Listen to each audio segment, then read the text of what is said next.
കുൻതും തുഹിബ്ബൂനല്ലാഹ ഫത്തബിഊനി.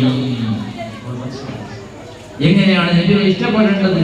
നബി സല്ലല്ലാഹു അലൈഹി വസല്ലമ തങ്ങളുടെ ആ ചര്യ പിൻപറ്റിക്കൊണ്ട് അവിടുത്തെ ആ പ്രസവ ചരിത്രങ്ങൾ, ആ കഥകൾ, ജീവിത ചര്യകളൊക്കെ പറയുകയും പാടുകയും ചെയ്യുക എന്നുള്ളത് കഴിഞ്ഞ വെള്ളിയാഴ്ച ഞാൻ പറയുകയുണ്ടായി. അതൊക്കെ ആവശ്യമാണ്, അതൊക്കെ സുന്നത്താണ്. അതുകൊണ്ട് മാത്രമാണ് നബി സല്ലല്ലാഹു അലൈഹി വസല്ലമ തങ്ങളെ നാം യഥാർത്ഥ ഉമ്മത്തുകൾ നാം ആകുന്നത്.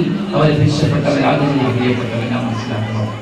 അവർ നബി സല്ലല്ലാഹു അലൈഹി വസല്ലമ തങ്ങളുടെ മൗലിദ് എന്ന് പറഞ്ഞാൽ നബി സല്ലല്ലാഹു അലൈഹി വസല്ലമ തങ്ങളുടെ ആ പ്രസവ കഥകൾ, അവിടുത്തെ ജീവിത കഥകൾ എടുത്ത് പറയുക, പാടുക എന്ന് പറഞ്ഞാണ് മൗലിദ് എന്ന് പറയുന്നത്. സാങ്കേതികാർത്ഥത്തിൽ മൗലിദ് എന്ന് പറഞ്ഞാൽ നബി സല്ലല്ലാഹു അലൈഹി വസല്ലമ തങ്ങളുടെ ആ കഥകൾ എടുത്ത് പറയുകയും പാടുക എന്നുള്ളതാണ്. യഥാർത്ഥത്തിൽ മൗലിദ് എന്നതിന്റെ ഭാഷാർത്ഥം പ്രസവിക്കപ്പെട്ട സ്ഥലം, പ്രസവിക്കപ്പെട്ട സമയം എന്നാണ് മൗലിദ് എന്നതിന്റെ ഭാഷാർത്ഥം. മൗലിദുഹു ബി മക്കത്തിൽ ആമീന